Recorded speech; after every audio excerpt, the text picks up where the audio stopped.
I'm Taylor. I'm Kat. And welcome to Square Mile of Murder. Hello, everyone. We're back. We've had a week off. You've had a week off, although maybe you've been catching up on all of those Halloween episodes. And we do hope you enjoyed them, because we're still sweating a little bit after putting all those out. Yeah. But we did enjoy doing them. We did. A lot of those are really fun. Yeah, we're back. Did you miss us? We missed you a lot. Yeah. We also haven't seen each other in over a week, so no, we I know, really missed each other. It's very strange, all things considered. And yeah, what a way to come back from a break. We have episode 90. That's 90. That's 10 times 9. That's 10 less than 100.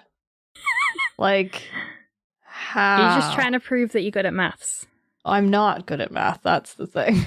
That's about the extent of my numerical abilities. Yeah, that's weird. That's a lot of us just bullshitting. Yeah.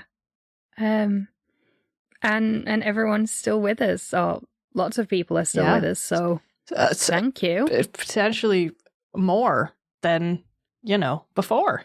A lot more than before, actually, based on our download numbers, which, like, what the fuck are you all doing here? We appreciate it, but, like...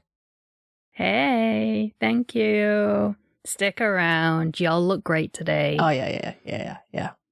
You had a good Halloween costume. I don't know what it was, but I bet you it was good. Yeah. And you know what that means? Because we got to 90. If it ends with a 0, we have a Scottish case for you all. Yeah. But before we get into that, we have a little bit of housekeeping to deal with. Taylor, have you thrown out your 10 pieces of junk? Was it supposed to be 10? I thought it was 10 between us. No, it was 10 each for us and 5 for everyone else. Fuck. Okay. Well. Because we are hoarders. Yeah. I think this is my idea, which is, like, really bad of me. So... I wrote them down. I threw out at least 5, but also it's been like 2 months since we recorded that episode. So it has been a long time. Yeah. I know I have thrown out more than this, but this is what I could remember this morning after you prompted me. So, not all of these were thrown out. They were like donated or whatever. So, okay. 2 removed from the household. Yes, removed from my domicile. 2 dog Halloween costumes that don't fit my porky puppy anymore. A fabric laundry basket thing that we've stopped using in our kitchen. And 3 old backpacks were donated. Nice.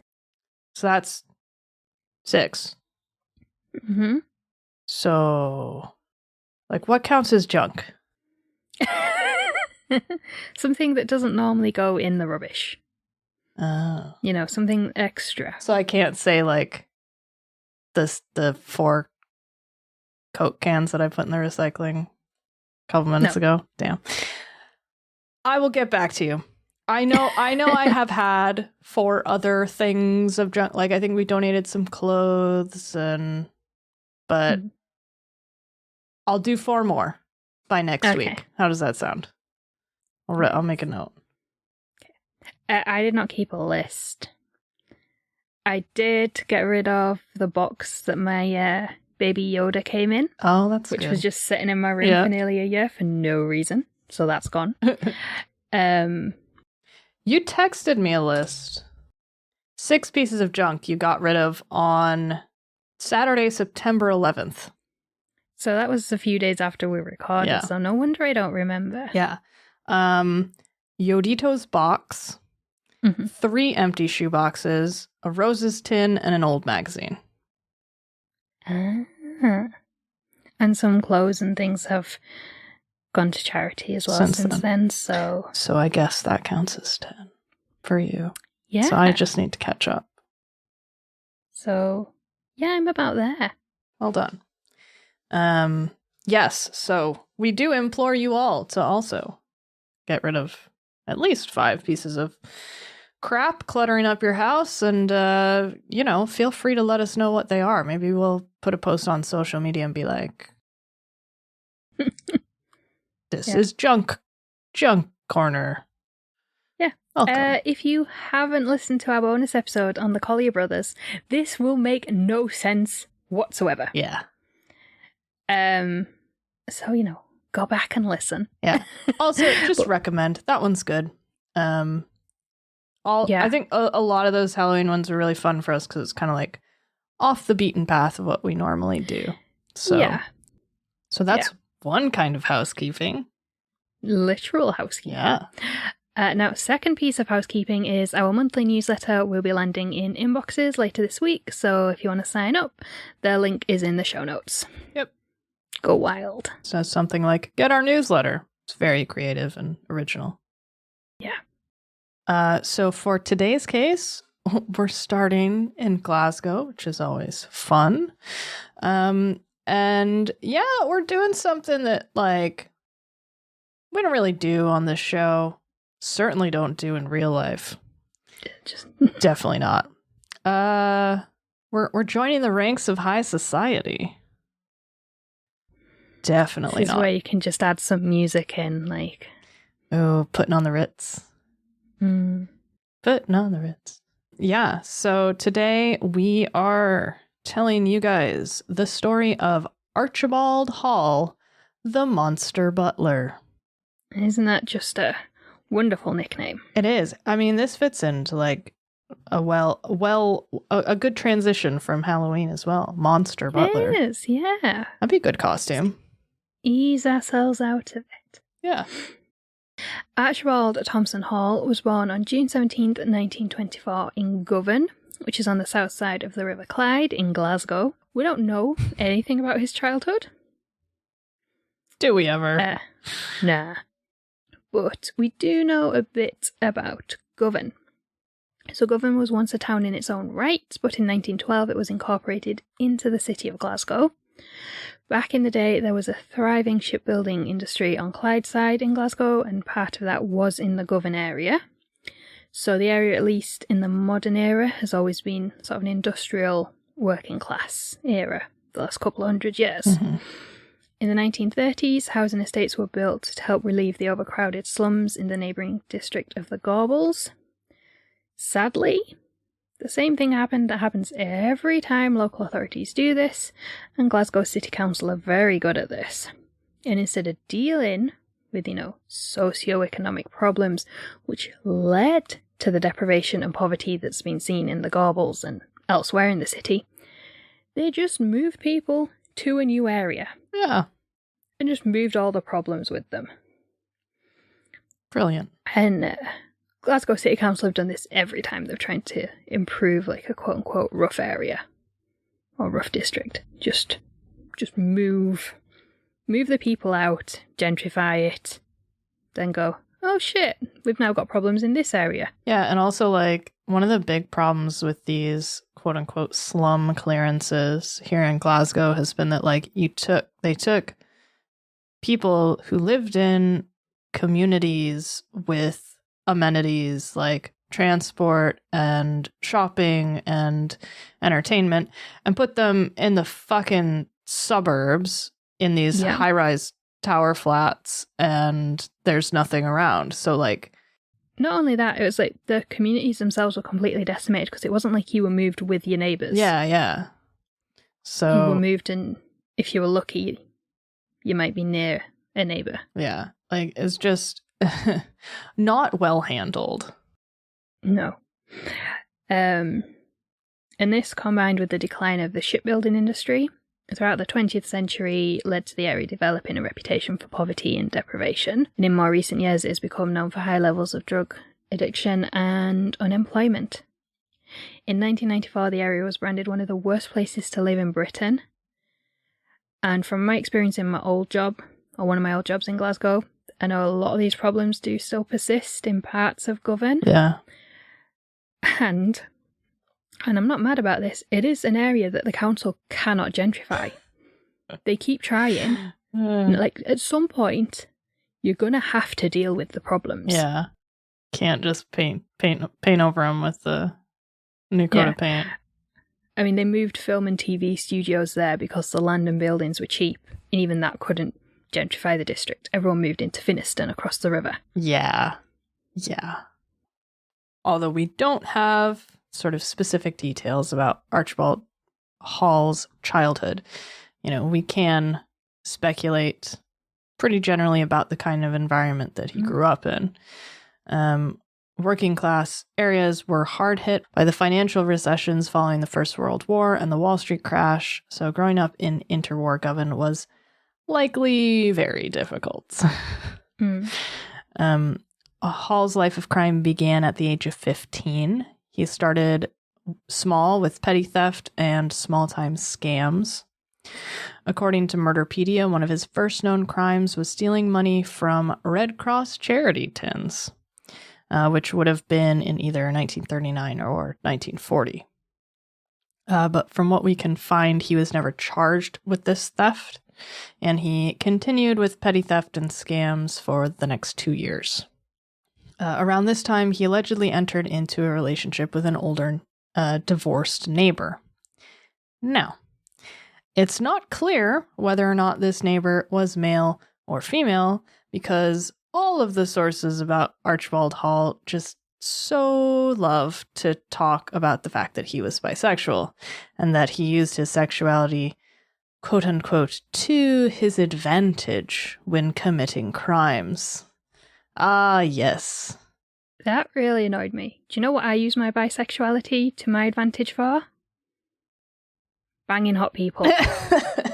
Well, there you go. That is what you use your bisexuality to your advantage for. What more could you ask for, really?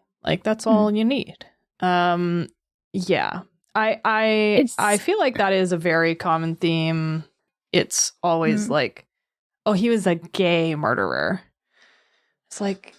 Yeah, and the majority of serial killers have been straight white men. Exactly. So maybe we should be saying, well, he was a straight murderer, because that's clearly the defining characteristic. But yeah. It's just the way it seems to be in every source and Yeah. Plenty of other killers or criminals have used sexuality to their advantage while committing crimes in every situation. So it's not really that big a deal. I mean, I think it's the time period probably that became attached to his name because it was, it was illegal. Yeah, exactly. So, and then now that's just what all the sources say. It's this bisexual guy, he was a bad guy. But anyway, this much older neighbor, whoever they may have been, initiated a teenage Hall into all things sexual and introduced him to the high life, giving him a taste for the finer things. Again, this is all pretty vague. We don't know who the neighbor was or what they did to introduce him to high society, but whatever that may have been, Hall had developed a taste for sort of high class, highbrow, finer things, and he stepped up his stealing. I'm also interested in how, so it's never overtly said, but it's always implied that he was from, obviously grew up in Govan, and it's always kind of implied, given a taste of the finer things in life. So it's kind of implied that he grew up with very little. Yeah. So I would be interested to know who this neighbor actually was. Yeah. Who's this fancy lady or guy living in Govan? Hall quickly progressed to housebreaking, stealing whatever valuables he could, especially jewellery. In 1941, at the age of 17, he used the proceeds from his thefts to leave Glasgow, and he headed for London, quickly establishing himself in the city's gay scene. But he was soon arrested when he attempted to sell some of the stolen jewellery, and this was when he received his first prison sentence. This is when things start to get a bit vague again. because we don't know how long a sentence Hall received at this point, but we know it wasn't a particularly lengthy one. It was during his first prison stretch that Hall decided he was going to change his life. Not in the reformed character kind of way, but instead he was going to con his way into high society. Whilst in prison, he read books including Burke's Peerage, which details ancestry and genealogy of the upper classes, peers, knights, barons, etc., and Who's Who.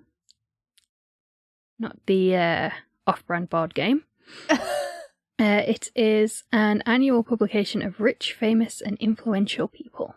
But it's the off-brand version of Guess Who? Yeah. Oh, that's funny. Because, so my dad was, a major, business guy. He was super into, all the business stuff and networking. So when I was growing up, we always had the, annual editions of Who's Who in business, Who's Who in real estate, Who's Who in academia or whatever on our bookshelves. And when I was a kid, I would just flip through them for fun sometimes. So it's really funny seeing that come up here because it's oh shit, yeah, I remember those. Now it's just called the internet. Yeah. Or Forbes. Yeah. He also took elocution lessons whilst in prison. What prison is this? I have no idea, but it's the 40s. Yeah, I love it. So maybe it was about reforming character and passing for, beating the working classness out of you. Well, it's just oh, okay, well, so you're in prison, but we're gonna teach you how to set a table. Just don't use that salad knife for evil. So these lessons helped soften his Glaswegian accent, and so he could pass himself off as someone who could at least work for the upper classes. Couldn't quite pass himself off as the upper classes, but could work for them. Fair. Upon his release from prison, he needed a new name to go with his new persona, so he chose Roy Fontaine, reportedly inspired by the actress Joan Fontaine. There you go. Between the 1940s and mid-1970s, Hall, or Fontaine, continued as a conman and thief, but also gained legitimate employment as a butler, punctuated with further prison sentences for the theft of jewels and other valuables. Again, this is pretty vague, and we're not sure about the details of these incidents. In the 1960s, he was serving a 10-year prison sentence for various thefts, but escaped in 1964 from Blundstone Prison and was on the run for 2 years before being recaptured in 1966. According to Glasgow Live, he had been stealing from his wealthy employers when he was working as a butler, and that he had a number of disguises he used to trick others. One of his disguises was to wear a, quote, Arab headdress and use the name Mutlaq Medina. He convinced his victims that he was a sheik, and after luring them to his hotel room, he managed to escape with £300,000 worth of jewels. That's a lot of jewels.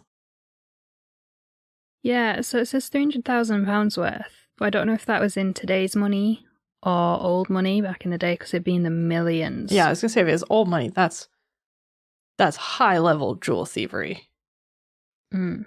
But yeah, this is the only specific story we've been able to find about his crimes during this 30-year period, which is that's a long time. Mm. During this period, he was also married and divorced, but much like the rest of this time in Hall's life, the details of that have been lost and we know nothing about said marriage or divorce. However, in 1975, and he was now 51 years old, Hall was released from prison and returned to Scotland, where he took up a new butler job at Kirkleaton House in Dumfriesshire in southwest Scotland. Originally, his aim had been the same as at his previous places of employment, an upper-class smash and grab, if you will. But it turned out that Hall actually quite liked his job at Kirkleaton House, working for a dowager named Lady Margaret Hudson. And he liked her too. So he ended up staying there for 2 years before a series of events led to him hitting the road once again. In 1977, 2 years into his employment at Kirkleaton House, an old acquaintance of Hall's from one of his stretches in prison, named David Wright, also got a job at Kirkleaton House as the estate's gamekeeper. Shortly after Wright began the gamekeeper's job, Hall found that he was attempting to steal some of Lady Hudson's jewellery, which led to a fight between the two men. Mm. Wright threatened Hall that if he reported him for stealing the jewellery and told Lady Hudson about his criminal past, he would tell Lady Hudson about Hall's own criminal past. So it was kind of mutually assured destruction. That's quite a good detente of like, you fuck me over, I fuck you over, buddy. But Hall wasn't really happy with this sort of hold that Wright had over him. He invited Wright on a rabbit hunt on the estate, under the guise of the two coming to an agreement about the situation, whilst killing the wildlife. Sure. Which is what happens on estates, sadly. But rather than reach an amicable solution, Hall shot and killed Wright before burying his body near a small stream on the grounds. So, different kind of hunting happening. Yeah. A little bit there. So I know he's worked there 2 years, but you have to be very confident in how well you know the estate to bury someone on the estate where you work. Yeah. It's bold.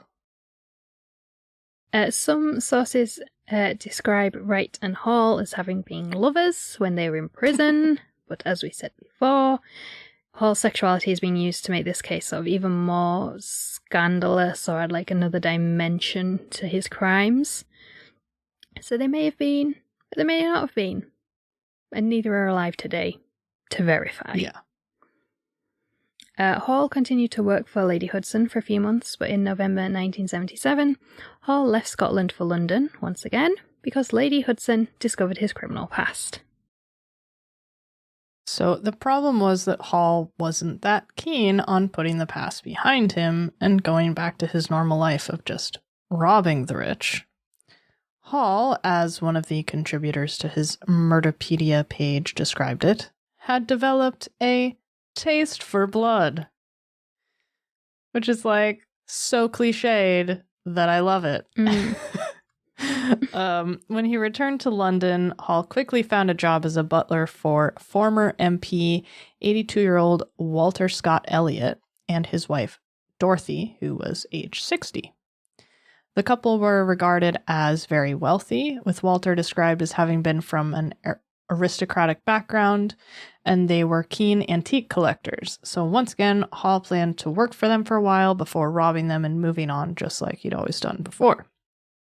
Except, this time would be slightly different in that Hall planned to steal enough money, antiques, and other valuables that he could finally retire and not have to keep finding rich people to work for and then steal from.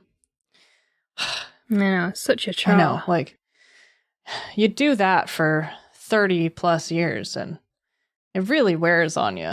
So you gotta find a more sustainable retirement plan than that. That's for sure. This time he had two accomplices, a man named Michael Kitto, who, that's Kitto, I am not capable of saying double consonants like that correctly. So Michael Kitto was described as a small-time crook and a petty thief. And the other accomplice was a woman named Mary Coggle, who was a local sex worker with whom Hall had some kind of on-again, off-again relationship. Late one night in early December, Hall and Kitto were discussing plans to rob Hall's wealthy employers as Hall showed his friend around the house, and Dorothy Scott Elliott saw them.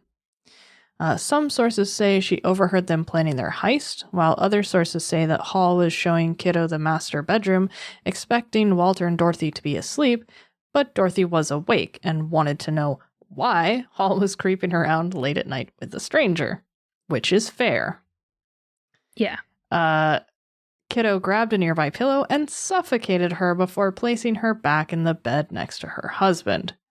Just fucking cold. Yeah.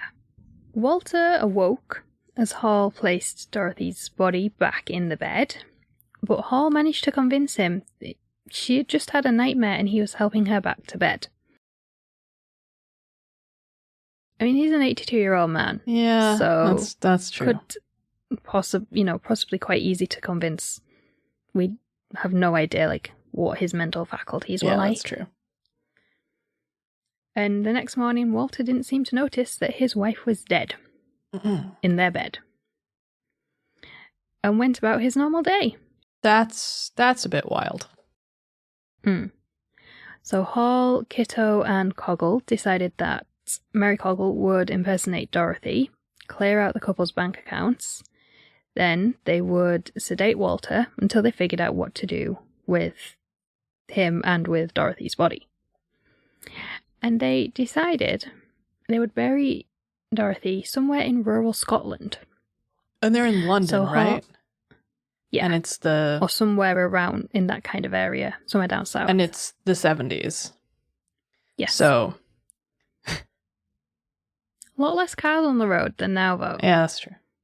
Just like still. And I don't know if there was a speed limit on the M1 at that point. Just seems like a long way to go. Yeah. It's a very, like, Peter Tobin weird travel choice here. Yeah. So Hall informed Walter that his wife had gone to Scotland and was waiting for him to join her. So this, to me, suggests that he's maybe not totally with it. as compass mentis as he once was. Yeah. It sounds like it. If the guy can get up and not notice that his dear wife is lying dead next to him, then... And then be told, oh, she's in Scotland. We've got to go and meet her. Yeah, I'd say. Yeah. So the trio drugged him with sleeping pills. Then they seated him in the car, hid Dorothy's body in the boot of the car, and drove to Scotland. Oh, sure. This is a very macabre, like, Weekend at Bernie's situation, isn't it? It's just very strange. It's very odd. It's like the thought process. This is like, this is a great idea. So I know it's the 70s and it's a different time and everything, but you're in London and you're going to drive to sort of, when I say rural Scotland, what I mean is like the Grampians and the not the Grampians, the Cairngorms and the Highlands, as we'll soon see. So yeah, it's not as much police presence. So we're not, you weren't tracked, like every move wasn't tracked and everything like it is now. But would you really want to drive all the way to Scotland with a dead body in the car? No, and also just like there are plenty of other places in England that are not, the property on which you committed your murder that you could hide a body. Yeah. So... I mean, I didn't want to say that outright. Just like... as though I'd been thinking about it. It just seems like I understand he has an emotional connection to Scotland because, like, he's Scottish and everything, but, like, Scotland doesn't want this kind of shenanigans, okay? No. So, stop it, y'all. If you're gonna bury your dead, bury him in the country that you killed him in. And it's just manners, isn't it? It's better for the environment. Kind of. I mean, you're still burying it, but, I'm really looking forward to how this ends. It's not. That's it. I just stop right there. Just like, it's silly. Yeah. It's silly. I don't get it. It's silly. I don't either. There's so much rural area in England. And not just that, just the smell as well. Yeah. Like at some point. I mean, like, I know that, like, 1970s cars tended to be, like, a little bit bigger, or at least the boot was sort of, like, further away from you than they are now in most cars. But, well, I don't know, because, like, Minis that's and true. Old Fords and Morrises and things like that, they're very small. Please tell me they did this in a Mini. No, it was a Ford Anglican. Okay. Which still isn't not a big car. Yeah, it's just lots of choices were made, and I think that nobody can argue they were the correct choices. So, once in Scotland. They buried Dorothy's body by the side of the road near Braco, which is a small village between Stirling and Crieff in Perthshire. And then they continued north towards Inverness, where they murdered Walter with a shovel that they'd obviously brought along, and then buried his body near the village of Tomwick, which is about 30 miles southwest of Inverness. The group returned to London and attempted to lie low for a while, but much like Hall when he was a teenager, Mary Cogle had quickly taken a liking to the nice things in life, and was beginning to draw attention to herself, flashing her newfound cash and wearing Dorothy's clothes and jewellery. So, the logical solution for Hall and Kitto was to murder her as well. Obviously. Like, of course, why didn't anyone else think of that? Duh. Also, just like, so maybe the trunk of their car wasn't big enough for 2 bodies, but why wouldn't they just murder Walter as well? I don't know. Just, yeah. So many questions. I wonder if they kind of didn't really have a plan. They're like, we'll go north and we'll figure it out. Or just put some distance between us and, us and then the house. Just, yeah. So they don't sound like super organized in general. That's for sure. No. But that's a good thing, because when serial killers are unorganized, that's how they get caught. That is true. That is true. So, yeah, they're like, we gotta kill Mary.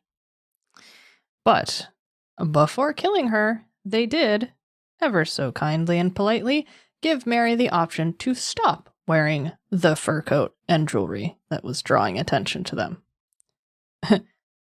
But she refused.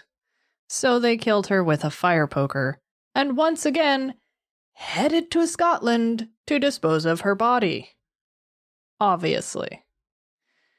It's a choice. It is that. They drove to Middleby, which is described as a hamlet, not even a village, in southwest Scotland, about 15 miles north of the Scottish-English border, and left Mary's body in a stream. Now they're just getting sloppy. Like, at least bury her. Yeah.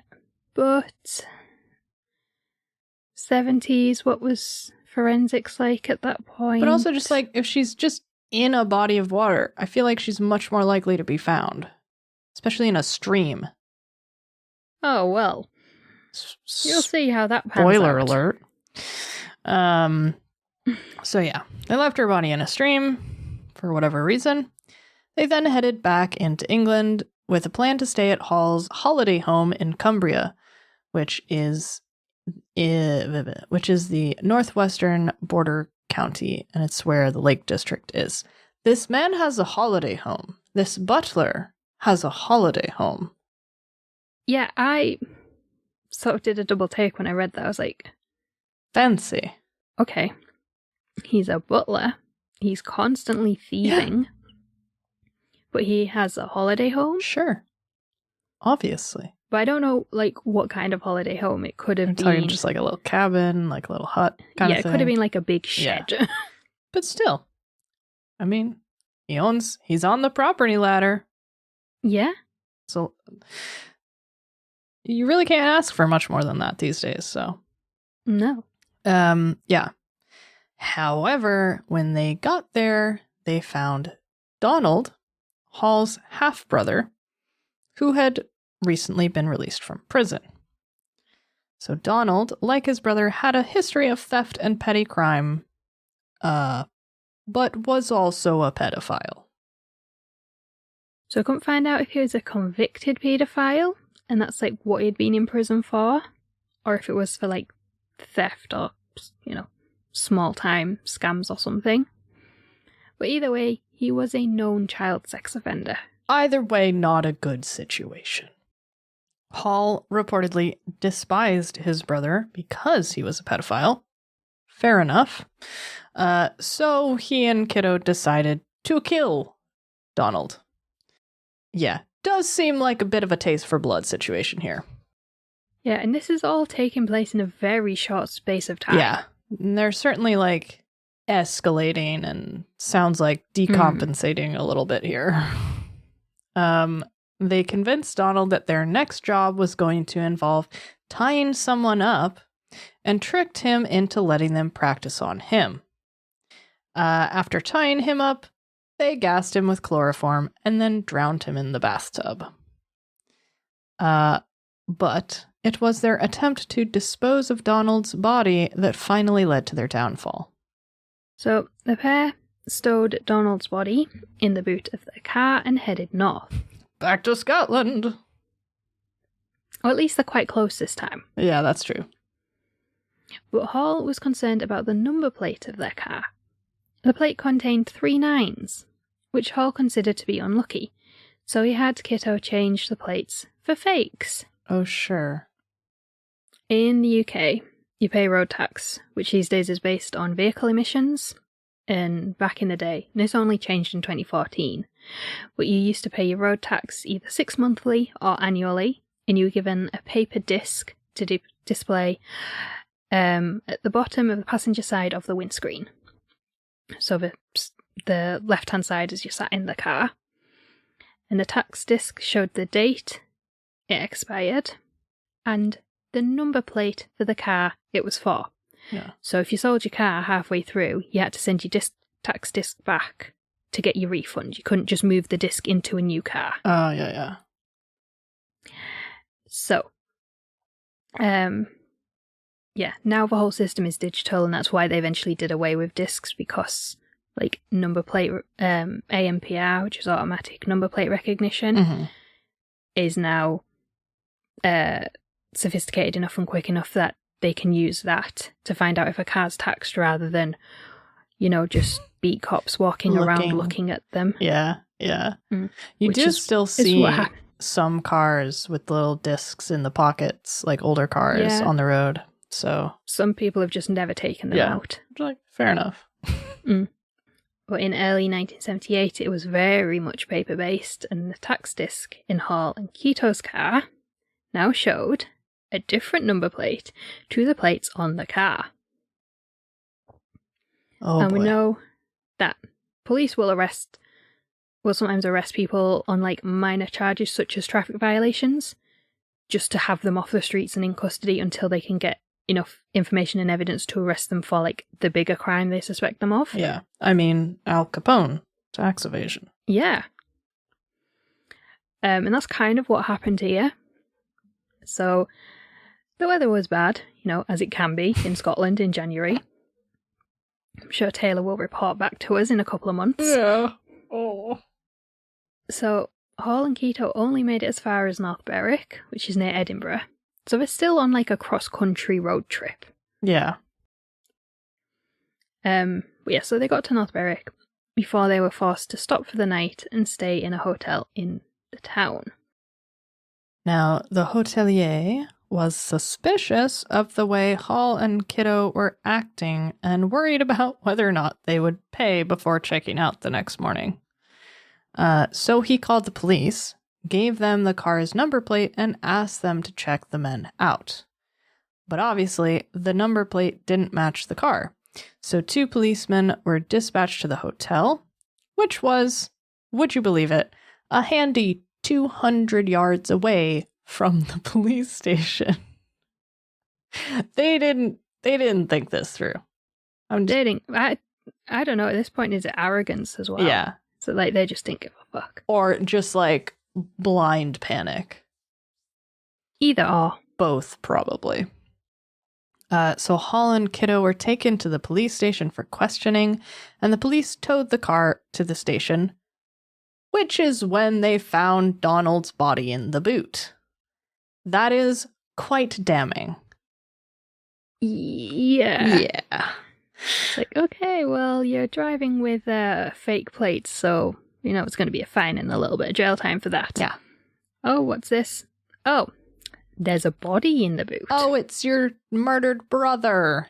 Cool. You're going to be here for a bit longer, guys. A little more paperwork there. Hall managed to escape through the window after asking to use the bathroom, but was soon recaptured in a nearby town. During their investigation... Oh, there is a dog.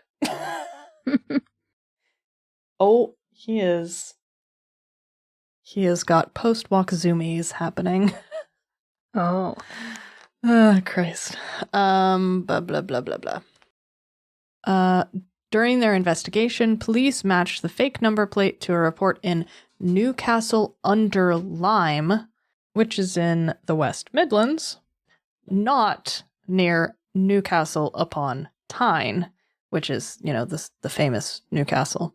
I might be biased being from the northeast and being an hour away from Newcastle, but I'm pretty sure if you say anywhere in the UK, if you say Newcastle, unless you're just outside of Newcastle under Lyme, everyone thinks you mean Newcastle upon Tyne in the northeast. Yeah, I had never heard of this Newcastle under Lyme situation. So, an antiques dealer had become suspicious of two men who had offered silver and china pieces at well below their real value. And believing that the pieces may be stolen, the dealer contacted the police and gave them the number plate of the men's car. The number plate belonged to Walter and Dorothy Scott Elliott's car, and Hall and Kiddo had been using that since killing the couple, so police made the connection between the missing aristocrats and the two men. The police also linked the two men to Mary Coggle's death. Her body had been found on Christmas Day, 1977, so just a few days, or within a week or so after she was murdered. Yeah. And this is because she had also been registered as the Scott Elliott's housekeeper at one time. Oh. And whilst in custody, Hall also confessed to the murder of David Wright and eventually showed the police where his and Walter and Dorothy's bodies were. Now, because some of the murders were committed in England and some in Scotland, and then there was a lot of cross-border travel, the two men were tried both in Scotland and in England. So, Keto was given 3 life sentences with a recommendation that he serve 15 years by the English court, but the Scottish court did not give a minimum recommendation. According to Wikipedia, because I couldn't find another source to corroborate this, Keto was actually lucky that he and Hall were caught when they were, because police found evidence that Hall was planning on killing him as well. Oops. Which I suppose when he's already killed, the other accomplice, they've killed Mary Coggle. Yeah, he's killed his own brother. We all know who's next here. Yeah. Hall was found guilty of 4 murders, and in Scotland was given a recommendation of at least 15 years, but in England the court recommended that he never be released. And successive Home Secretaries placed Hall on the dangerous prisoners list who should serve a whole-of-life tariff. And this was because back in the day, the Home Secretary had the power to place someone who was given life in prison on a whole-of-life tariff, meaning that life meant life, which it doesn't usually mean in this country. Yeah. You are usually paroled at some point, or given the chance for parole at some point. Yeah. Yeah, we've talked about this a couple times with some of the, more high-profile serial killers that we've covered. Yeah. I was going to say, so the Patreon one we did in October was Harold Shipman, so yes. He was sentenced to life, and the Home Secretary at the time, I believe, was David Blunkett. He, if I remember correctly, he placed him on whole-of-life tariff, but it was actually during that period that power was taken away from the Home Secretary. Mm-hmm. Now, you may be thinking, hold on a minute there, guys. There were 5 victims. Why was Hall only found guilty of 4 and Kiddo only found guilty of 3? Well, Dorothy's case was ordered to lie on file. This means that there is sufficient evidence to take the case to trial and should be enough to convict, but the judge decides that it's not in the public interest for a trial to take place, and so nobody has ever actually been convicted of Dorothy's death. Cases can lie on file for a number of reasons. Most common is that the defendant has acknowledged, admitted to, or been convicted of other charges, either similar or more serious, and therefore it's not in the interest of the public to proceed with another trial at the taxpayer's expense. These kinds of charges can be reinstated at a later date, but only with the permission of the trial judge or the Court of Appeal. This I find quite just a very strange thing. I mean, I've heard of, especially in like big serial killer cases where they only charge them with like a sample. Yes, yeah. But there's only 5 victims here. So that to me seems strange. I also just don't know why they wouldn't include it in one of the trials, like in the English trials, because that's where she was murdered. So like, why not just add it on? That just seems strange. But also, it's not unheard of for them to hold back in like serial murder trials, to hold back a few victims just in case appeals go through or retrials are granted, and then it's like, right, we're going to slap you with all of them, or we've got something held back in case, and then suddenly there'll be it'll be in the public interest. Yeah, that's true. Also, like, if for some reason they were acquitted of all the other murders, they could say, oh, actually they killed this poor woman too. So Michael Kiddo was released in November 1992 after serving 14 years, and we do not know what happened to him afterward. If he is still alive, he would be in his early 80s now. Hall spent the rest of his life in prison. He made numerous attempts to take his own life, and in 1995, he wrote a letter to the Sunday newspaper The Observer in which he requested that he be allowed to die. Now, obviously, that request was denied by the prison service. He also wrote an autobiography titled A Perfect Gentleman, which is great. Nope. It's a choice. It's a common theme with this guy. Which was published in 1999. At the time of publication, he reportedly said that, quote, "Death will be my release." Yeah, when you spent years trying to take your own life and request that the prison service let you die, then saying that is not going to change their minds. No, it's not really persuasive, is it? No one's going to turn a blind eye on the night shift. Yeah. Archibald Hall died in 2002 of a stroke at Kingston Prison in Portsmouth on the south coast of England. He was 78, and at the time he was the oldest prisoner in Britain to be serving a whole-of-life tariff. And that is the story of Archibald Hall, also known as Roy Fontaine, the Monster Butler. Wow. Oh, yeah. Thoughts? Like, it's interesting because he's a serial killer. I had never heard of him before I went looking for Scottish killers. I actually came across him when we were trying to find ancient Scottish serial killers. Oh, yeah. And obviously 70s, not so ancient. But yeah, it's weird to me that he's not talked about more, because that was this is going to sound really bad, but like in the grand scheme of time frames for the heyday of Scottish serial killers, the 60s and the 70s was it. So, I mean, when you think of, like, for lack of a better term, like popular serial killers, like, but let's just go with the obvious, Ted Bundy. Yeah. And they're all from the 60s and 70s and into the 80s. Yeah. So, like, I don't know if it's just there was such a proliferation of Scottish serial killers. It was like, oh, this guy, he doesn't count. He's not that interesting. But, like, I mean, you've got Angus Sinclair, Bible John, Peter Tobin has this sort of Scottish.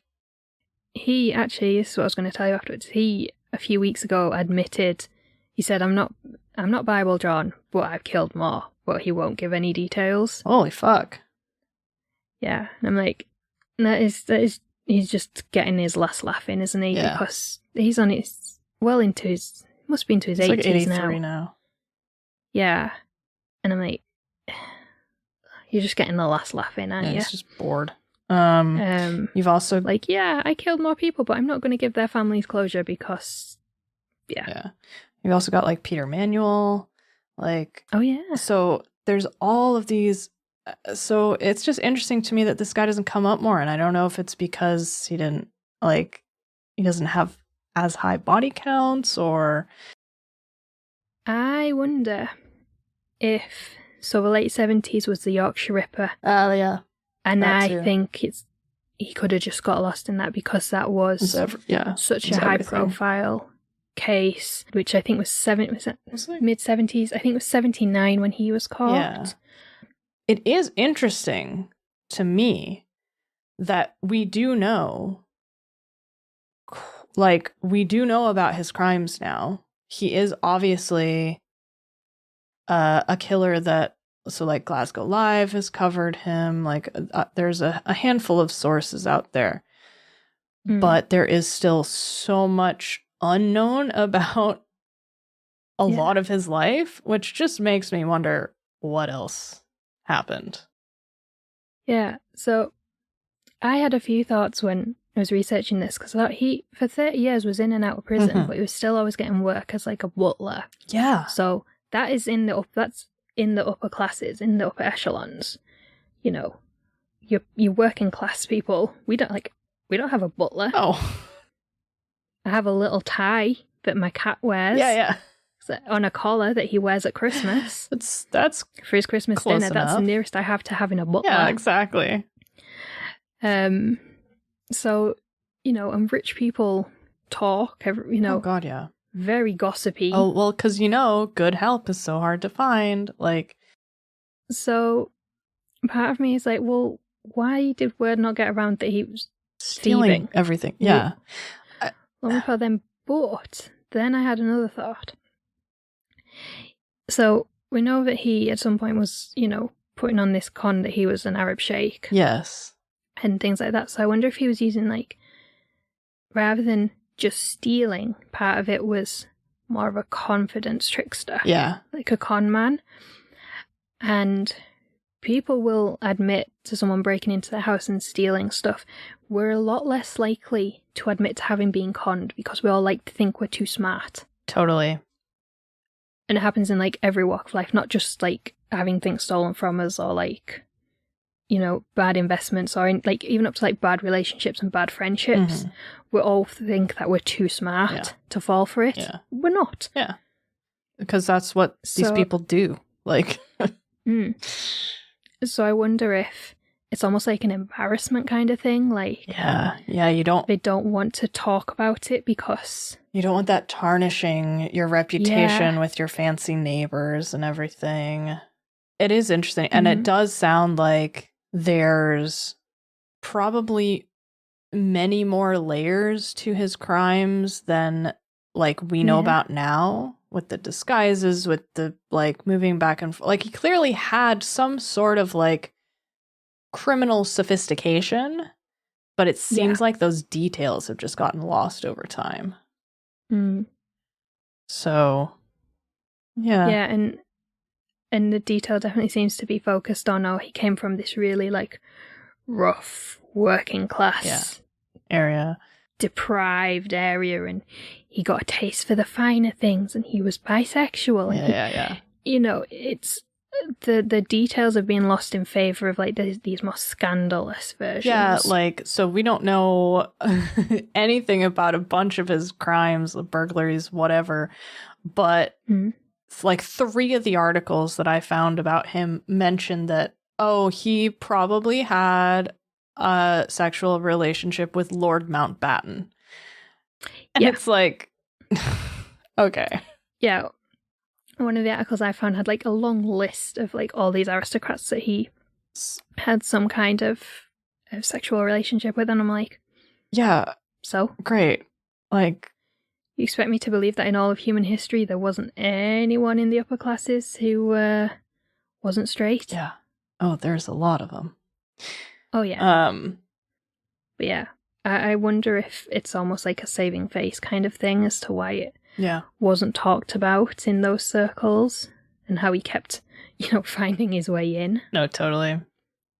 And also, it seems like probably like he probably had multiple personas, not just Archibald Hall, not just Roy Fontaine, but like it is interesting because the sort of details of these murders make him seem really disorganized and not that clever when it comes to these things. But he did manage to kind of worm his way into high society and steal from a whole bunch of people for decades. So and also I've just thought, so he went by Roy Fontaine. This is way before the days of like proper background checks. If you rocked up and said, right, my name's Roy Fontaine, I live at this address, these are my references, blah blah blah, that's not going to be cross-referenced with a criminal record for Archibald Hall. No, definitely not.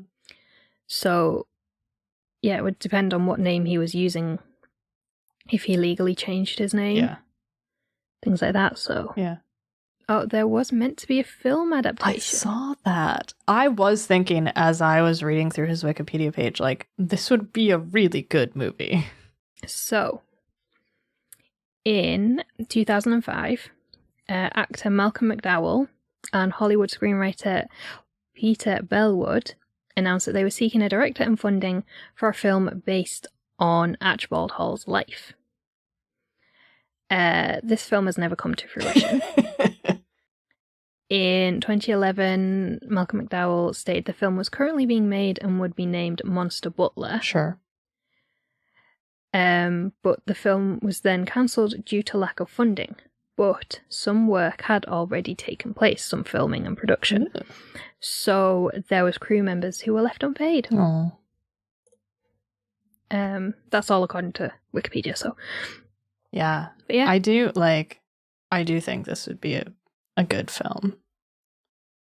I could see it being one of those, like, period dramas that end up, in all the award shows kind of thing, that some big name actors like, I'm gonna play the killer butler, you guys. What, like Benedict Cumberbatch or something like that? Yeah, or like maybe not Leonardo DiCaprio, but like those big name guys, those guys. I think it is one of those that, like based on a true story it would work, but if you wrote it as fiction, would it be well received? It's very chaotic. It is very, I think you'd have to do some finessing a little bit. Yeah. Yes. Some poetic license here. Well, it's fine. You know why? Because we already know we are going to create a slate of films about Scottish crimes. We already have one. It's damn near in pre-production. Patreon just has to kick in with the funding. We've already got pretty much the whole thing plotted out. Blue Men of the Minch. And so we can just add Monster Butler to the list. That'll be production number 2. So it's fine that they didn't make one. It'll be our gain. Yeah, why not? I mean, yeah, we just need some money. So if you... no, it's a good one. And I like that this is like... So we're going to do a big Scottish case for the 100th episode. Just tell them, why don't you? What? Everyone's going to figure it out. Well, just know it's big. And obviously, like, our first 4 Scottish cases were the Square Mile cases, because it's our name and all that stuff. And they're quite famous as well in this sort of like Scottish crime history kind of thing. I like this. I like that this case kind of like straddles those two worlds and like time periods of like, because he was born in the 30s or grew up in the 30s and like, so it's a sort of like middle Scottish murder history to cover. It's interesting. But yeah, a refreshingly sort of more unknown case. I also wonder, just thought of this now, I wonder if it's less well known because it crosses the border a lot. Yeah, that was the other thing I was thinking. It's like the details could easily get lost because they're driving back and forth from fucking London to the Highlands all the time. So yeah, it's not like in the border counties. No, it's like opposite ends of the landmass. So yeah. But yeah, so we hope you liked this Scottish serial killer. And let us know if you've heard of the case before.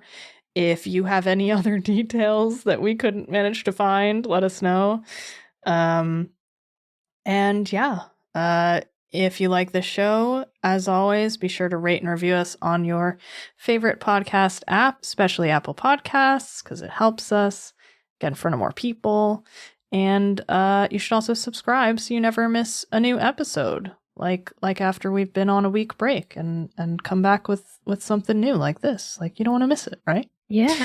And if you would like to get some cool Square Mile merch, we do have a selection of products, and there may or may not be a sale coming up this month for sort of Black Friday, Cyber Monday, Small Business Saturday type situation. So you should be on the lookout for that. And you can find that merch at squaremileofmurder.store or at the links in our show notes or on our website. And if you'd like to help us cover the costs of making the podcast and help us invest in the future of the show and start our own film production company, yeah, you can join our Patreon page. Tiers start at just £1 a month. Every patron gets regular episodes 1 day early, a shout out on the show, priority case requests, and a lifetime discount on merch. And that's just for £1 a month. As the tiers go up, you get even more, including bonus episodes and exclusive stationery merch that you can't buy anywhere. So check all that out at patreon.com/Square Mile of Murder. Links are in all the usual places. So we will be back next week. Massive double 2-part episode coming the next couple of weeks. So we will see you next week. Thank you for listening. Thank you, guys. See you then. Bye. Bye.